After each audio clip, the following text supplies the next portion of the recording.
اخوان ما كنتش باغي نهضر في هذا الموضوع هذا ديال القضيه ديال اليهود اللي مشاو صلوا على الحائط، ولكن بغيت غير نوضح بعض الامور، لان اكثر القيل والقال واكثر اللغه ولا كل من هب ودب كيتكلم في هذا الموضوع هذا بدون علم، سواء كان قارئ سواء ما كان قارئ، سواء كان عالم سواء كان غير عالم، سواء كان يوتيوبر سواء كان صحفي، كل شيء ولا كيهضر وكل شيء اعطى المساله من واحد البعد ديني، ما هضروش فيها على بعد سياسي، كل شيء هضرها غير على الناحيه الدينيه. علاش نتوما في اوروبا كتصليو؟ علاش كتصدعوا الناس في الصلاه وكتجمعوا؟ علاش نتوما في رمضان في العيد الكبير ولا في العيد الصغير كتخرجوا على برا وتصليو وتقولوا الله اكبر الله اكبر؟ المشكله ماشي كنسمعوا الهضره هذه من واحد الانسان يعني ما قاريش ما واعيش، غير بغى يدير البوز، غير بغى يدير المشاهده، نقدروا نقولوا ما كاين مشكل. ولكن ملي كتسمع بحال هذه الهضره هذه من واحد حامل كتاب الله وقاري وواعي وعارف اش كيقول الله في هذه المسائل هادو، ملي كتسمع بحال هذه الهضره هذه هنا كتولي خاصك ضروري تهضر وتوضح بعض الامور. سمعوا لي اش كيقول هذا السي الفقيه ونكملوا الفيديو. انتما مالكم مع اليهود؟ اولا السي الفقيه حنا ما مالنا معاهم حتى شي حاجه، اليهود خوتنا، اليهود كانوا معنا في المغرب، كنا كنتعايشوا معاهم، والدينا كانوا كيتعاملوا معاهم، كانوا كيبيعوا ويشريوا عادي، ما عندناش مشكل السي الفقيه مع اليهود. راه المشكل معاهم كاين مع الصهاينه، ما تبقاش تضللوا الناس الله يجزيكم بخير. راه كاين اليهود وكاين الصهاينه، راه حتى المسلمين، راه كاين المسلمين وكاين المتطرفين، هذوك المتطرفين اللي متشدين في الدين وباغيين هما ما عرف شنو بغاو يديروا. فهمتي دابا السي الفقيه؟ راك زعما راك حامل كتاب الله، حنا راه ما عندناش، راه لا ما عندناش مشكل مع اليهود، لكم دينكم ولي دين. حتى الرسول صلى الله عليه وسلم كان كيتعايش مع اليهود عادي جدا، مادام انهم ما كيوصلوش ما كيضروش، عايش معاهم عادي جدا. هذه وحده السي الفقيه باش نتفاهموا معاها. انتما مالكم اصاحبي درتوا لهم داك الشو هذاك الحاله بحالكم؟ اش من شو السي الفقيه؟ انتما خليو الناس تصلي، انتما تجيو لاوروبا وتمشيو لامريكان وتمشيو لكندا وتحلوا جامع صغيور في الاول وتضاربوا فيه وما تفاهموش. شتي فين بغى يوصل؟ هو غير استغل الفرصه، هادشي اللي وقع غير استغلوا باش يركب على الموجه، باش يشوه المسلمين ويشوه دوك الناس اللي هضروا عليه وقالوا ليه داكشي البرنامج كدير راه برنامج ديال الصلاك. هذاك البرنامج ما يليقش بواحد الانسان فقيه. انت كتقود، هذيك كتسمى القواده، كتلاقي الناس في الخاص وكتلاقي الناس يتصاحبوا، وحتى الاسئله اللي كطرح في البرنامج ديالك اسئله مستفزه، واش كتكمي، واش كتحشي، واش كتشيشي، واش عزبه ولا ماشي عزبه. هذه راه ماشي هضره ديال الانسان فقيه. انت جاتك الفرصه بغيتي تهاجم الفقهاء، هذا من جهه. زيد كمل. كل قلبك يدير تحسبهم جميعا وقلوبهم شتى.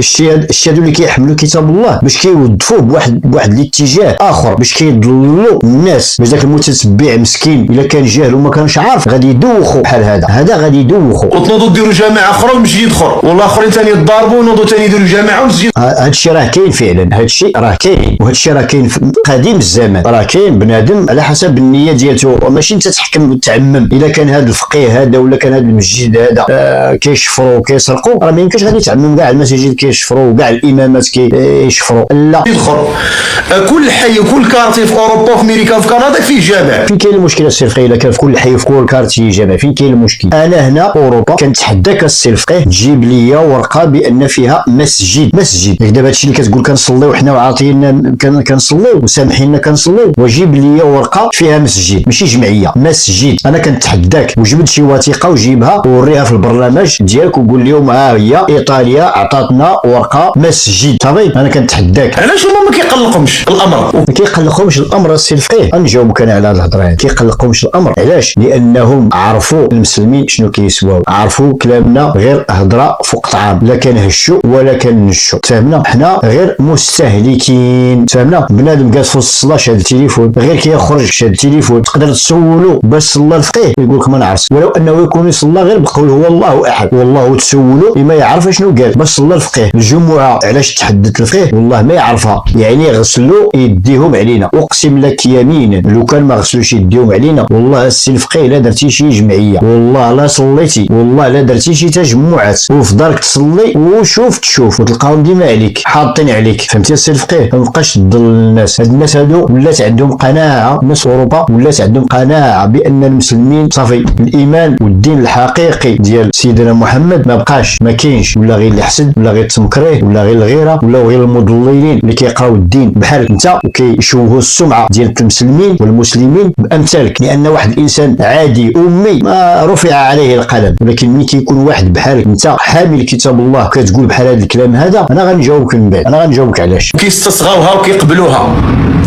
ونهار العيادات كنخرجوا نعيدوا في الهواء الطلق، وكنديروا الميكروفونات والبيفان ونكبروا الله اكبر الله اكبر، وكيدوزوا كيقولوا سي تري مينيون. شتي كيفاش كيستهزئ في الدين، شتو كيفاش كيستهزئ، شتو كيفاش كيضلل المتتبعين ديالو. شتو هاد الهضره هادي يقدر يقولها واحد الانسان ملحد، انسان ما كيعترفش بالله، هاد الهضره هادي يقولها. شنو خليتي دابا ليهم هما كمسيحيين وحنا في بلادهم، شنو خليتي لهم ما يقولوا؟ ملي قلتي انت هاد الهضره هادي شنو خليتي ليهم؟ الله اكبر الله اكبر، زعما رفعنا لهم راسهم، زعما ضريناهم، زعما واخا سير السي الفقيه او سي جولي ما تيقولوا لك والو. لا ما كيقولوا والو. علاش حنا كنتسلطوا على عباد الله؟ علاش حنا متسلطين؟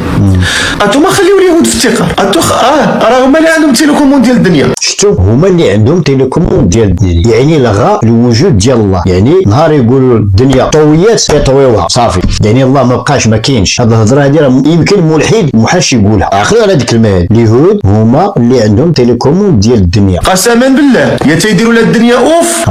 تنقولها لكم اقسم لكم بالله يديروا الدنيا اوف صافي. هذه هضره الاخوان يقولها واحد الانسان حامل كتاب الله. بالله عليكم واش انسان عادي حامل كتاب الله يقول هذه الهضره هذه؟ كيامن بالله وكيامن بمحمد وكيامن بجميع الاديان انه يقول هذه الهضره هذه. نقدروا نتغاضوا على الهضره اللي قال قبل، ولكن الهضره الاخيره عندهم تيليكوموند ديال الدنيا واش واحد يقولها؟ انا علاش دويت في هذا الموضوع هذا كما قلت لكم؟ لان كل من هب ودب هضر في هذا الموضوع هذا، كل من هب ودب تكلم في هذا الموضوع. قاري ما قاريش، صحافي ماشي صحافي، ولكن شكون اللي استفزني هو ملي كتشوف واحد الانسان فقيه اولا كتشوف واحد الانسان قاري التاريخ وعارف شنو هو الحائط المبكى وعارف شنو وقع في فلسطين وكيقول بهذا الهضره هذه. راه هادشي هذا هو اللي استفزني وجعلني انني باش نهضر. اش نقول لك؟ راه تولي تقلب على الطياره للدوا ما تلقاهاش. فين كاين المشكل السي محمد؟ فين كاين المشكل؟ فين كاين؟ تولي تبغي تمشي للعمره سير على رجليك. وهو مشي على رجلي. فين كاين المشكل؟ الناس كانوا كيمشيو على رجليهم، ماشي غير العمر، كانوا كيمشيو للحج، كان كيمشي بنادم ما كيرجعش. شرا الاخره ماشي شرا الدنيا بحال بغى الملاير حامل كتاب الله باش تنور الناس، ماشي تضللهم، ماشي دير برنامج ديال القواده. هذا كيتسمى برنامج ديال القواده.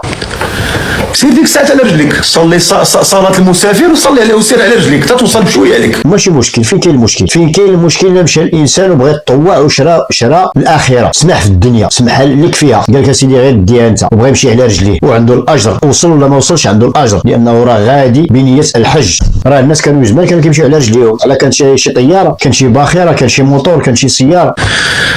شيب لك الشنب ديالك، راكم كتلعبوا مع النار. خليو عباد الله يرتاحوا وخليهم ياخذوا راحتهم، وسيدي ربي عطاهم راحتهم. لكم دينكم ولي دين. والعبد صاحبي غيتلع على عباد الله يخليها سلعه. اولا الله يخليها سلعه منك انت السي الفقيه. انا غادي نجاوبك دابا مزيان على الموضوع. حنا السي الفقيه ما عندناش مشكل في الصلاه، حنا ما عندناش مشكل في الصلاه. انت رديتي القضيه دينيه، ما هضرتيش عليها كبعد سياسي. اولا انا غادي نشرح لك انا ودي السي الفقيه. حنا كمسلمين عندنا البلاصه فاش كنمشيو نصليو اللي هي المسجد. المسيحيين عندهم واحد البلاصه فاش كيصليو اللي هي الكنيسه. اليهود حتى هما عندهم بلاصه فاش كيمشيو يصليو. ياك انت كمسافر ولا انا كمسافر مسلم بغيت نصلي مثلا ما لقيتش البلاصه، كنختار واحد البلاصه نقيه وزوينه وكنمشي نصلي فيها. راه المشكله السي الفقيه راه ماشي في الصلاه، ما تبقاش تدوخوا عباد الله. حنا ما عندناش مشكل مع الديانات، حنا ما عندناش مشكل مع الصلاه، يصلي فين بغا وكيما بغا، تفهمنا؟ غير باش تكون شويه على خاطرك. حنا ما عندناش مشكل مع الصلاه، صلي فين بغيتي. المغرب كان كيتعايش مع اليهود سنين، كنعرفوهم، كانوا ساكنين معانا وعايشين معانا. ياك هذا من جهه. السؤال المطروح السي الفقيه اللي كان عليك طرح، وهو علاش بالضبط داك الحائط؟ انا غنعطيك مثال السي الفقيه. انت دابا كنتي مسافر وباغي تمشي تصلي، ياك مشيتي دخلتي لواحد البلاصه قلتي غادي نصلي فيها، ديك البلاصه واحد البلاصه كيتجمعوا فيها غير المنحرفين وغير اللي كيبيعوا المخدرات، وجيتي لديك البلاصه وبغيتي تصلي، ياك جا المخزن لقاك تقول لهم كنصلي، واش الناس غتعاطف معاك؟ واش الناس غتهضر وتقول لك لا راه السيد كان كيصلي؟ ما غاديش يطرحوا واحد التساؤل؟ ما من حقناش نطرحوا واحد التساؤل، سواء المخزن سواء الشعب سواء اي واحد. علاش السي الفقيه مشى يصلي في ديك البلاصه؟ عطى الله البلايص. واش غادي تقنع الشعب وتقنع السلطات بانك انت مشيتي تصلي في ديك البلاصه؟ غادي تقنعني انا بانك انت بغيتي تصلي وانت ديك البلاصه عارفه كيتجمعوا فيها غير اللي كيبيعوا المخدرات والمنحرفين وانت ما بالك الصلاه غير في ديك البلاصه؟ وراه هذا هو السؤال المطروح السي الفقيه. علاش دوك الناس مشاو يصليو مباشره مع داك الحائط؟ هذاك الحائط غادي نقول لك انا علاش. لو كان داك الحائط نقي ومزيان نقول اودي راه الناس مشات تصلي، لقات الحيط مدرج، لقاتو ما فيهش كيفاش مضلل ومشى تصلي تما. ولكن الناس اللي ساكنين تما كيعاودوا على ذاك الحيط وراه والله ما تقدر دوز من حداه بريح البول. ريحه البول ما تقدرش غير دوز، فما بالك تبقى واقف تما وانت كتشم في ديك الريحه، كتستنشق ديك الروائح الطيبه الزكيه. هذا هو السؤال اللي خصك تحل فيه. انت واحد الانسان متبعينك الملايين ديال الناس، للاسف متبعينك ما عرفتش كيفاش كيتبعوك، ما فهمتش. وماشي غير انت، كاين صحفيين، كاين يوتيوبرز اللي ما عندهم الملايين. وانا لقيت قناه ديالي غير على الحال، ما قسما لك بالله. وكنتمنى انكم تبارطاجيو هذا الفيديو هذا باش يوصل على اوسع نطاق، باش على الاقل الناس غير تستافد شويه. انا مواطن بسيط عادي، بغيت غير اجابه علاش بالضبط داك الحائط عامر كامل بول. اذا كاينه شي حاجه تما من حقي نسال، من حقي نسول. اذا كاينه شي حاجه تما من حقي نخاف على بلادي، من حقي كمواطن مغربي حتى انا من حقي نطرح تساؤل. فعلاش كتبغيو تضلوا الناس اصاحبي؟ علاش انا نقول لك شكون هو التطبيع، ما نقول لك باش غادي يولي هذا الشيء عادي. انا نعطيكم غير مثال بالنسبه للناس هذه المثليه اللي ولات ظهرت بواحد الطريقه لا تتصور. في الثمانينات وفي السبعينات وفي التسعينات ما كانش هذا الشيء كيبان على الملأ، كان قليل في مدينه ولا جوج اللي كتقدر تشوف واحد وكيخرج حشمان، وحتى الا بان كيحاول يقاد راسو ويحاول يقاد المشيه ديالو ويحاول يقاد الهضره ديالو وما كيبانش. اما دابا ولينا كنشوفوهم في وسائل التواصل الاجتماعي، ولينا كنشوفوهم كيمارسوا الشعوذه، ولينا كنشوفوهم كيخرجوا في الشارع باللباس ديال النساء، الهضره ديالهم عادي. علاش؟ لان هذا الشيء التطبيع، هذا هو اللي كيتسمى التطبيع. كنبقى نقول لك اليوم ونقول لك غدا وندوزو لك اليوم وندوزو لك غدا حتى كيولي عادي، كيولي قضيه راي عام وكيولي واش كيهضر عليه كيولي عادي. ولا سمحهم الله قنوات الصرف الصحي ساهمت حتى هي في هذا الشيء. فين ما كان شي زمح كتمشي لعندو كدير معاه استجواب، لا راه مثقف، لا وراه واعي. على شكون اللي بين صوفيا طالوني؟ شكون اللي بين مولينيكس؟ شكون اللي المداح؟ شكون اللي شهر هذا الزمحيين؟ شكون اللي شهرهم؟ شكون اللي وراهم؟ شكون اللي بينهم من غير قنوات الصرف الصحي؟ لا راه مثقف. كيديروا معاه استجواب، كيديروا في قنوات عموميه باش تفرج فيها امك وامي واختك وخويا وجداتك وجداتي، باش يولي المساله تولي مساله عاديه من بعد، ياك تولي مساله عاديه. اذا فاش بداو كيكثروا على هذه الهضره هذه، كيكثروا صافي ولات مساله عاديه. وراه هادشي اللي بغاو يوصلوا دابا لهذه القضيه ديال الحائط. علاش بالضبط داك الحائط؟ واش ماشي هكا وقع في فلسطين؟ حنا اولا السير فقير ما عندناش مشكل مع اليهوديه، راه المشكل كاين مع الصهيونيه، مع الصهاينه. اما اليهود راه هما بنفسهم راهم ضد الصهاينه، هما بنفسهم ضد الصهاينه. هذه خصك تعرفها. انت مضلل، انت مدلس، كتضلل الناس ولا سمحك الله. هذا من جهه. اذا من حقي نخاف على بلادي، لان علاش هذاك بالضبط داك الحائط كان عليهم يمشيو لشي بلاصه باش ما يثيروش الشبهات. بغيتي تصلي سير اسيدي صلي، سير واحد البلاصه نقيه، سير عند السلطات او ديرها حنايا باغي نصلي وعطيونا عافاكم واحد المكان بغينا نصليو فيه، سير لشي قنت اخر.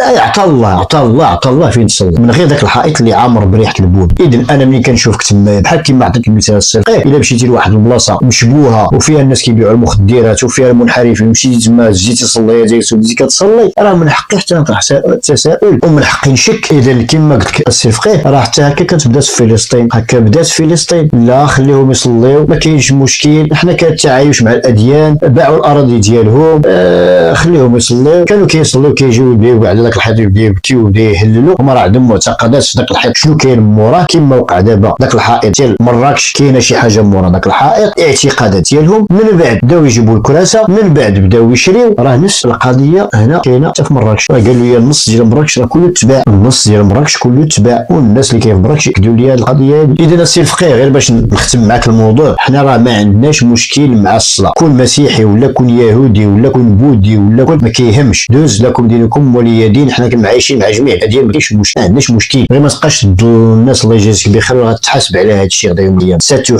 ستحاسب كل واحد غادي يتحاسب، انا وانت وكل واحد، ولكن انت غتكون اكثر. علاش؟ لانك انت حامل كتاب الله وعارف اش كيقول الله. اذا الحساب ديالك انت غادي يكون اكثر. اذا اخواني اخواتي الكرام، الى هنا وصلت الفيديو. كنت باغي ندير الحلقه هذه مباشره، ولكن الناس ما كتفاعلش مع المباشر لان القناه باقا صغيره في طور النمو. كنتمنى ان الفيديو يعجبكم، كنتمنى انكم تبارطاجيو الفيديو، كنتمنى انكم ما تكونوش مليتوا من هذه الحلقه هذه. فالى حلقه مقبله. قبل ما غادي نمشي بغيتكم غير تجاوبوني على هذه الاسئله هذه. واش هذه الاسئله اللي حطيت منطقيه؟ واش متفقين معايا؟ واش ما متفقينش معايا؟ خليو لي في التعاليق وانا غادي نرد عليكم. كنقرا جميع التعاليق. شكرا لكم، الى اللقاء في حلقه مقبله. تحياتي.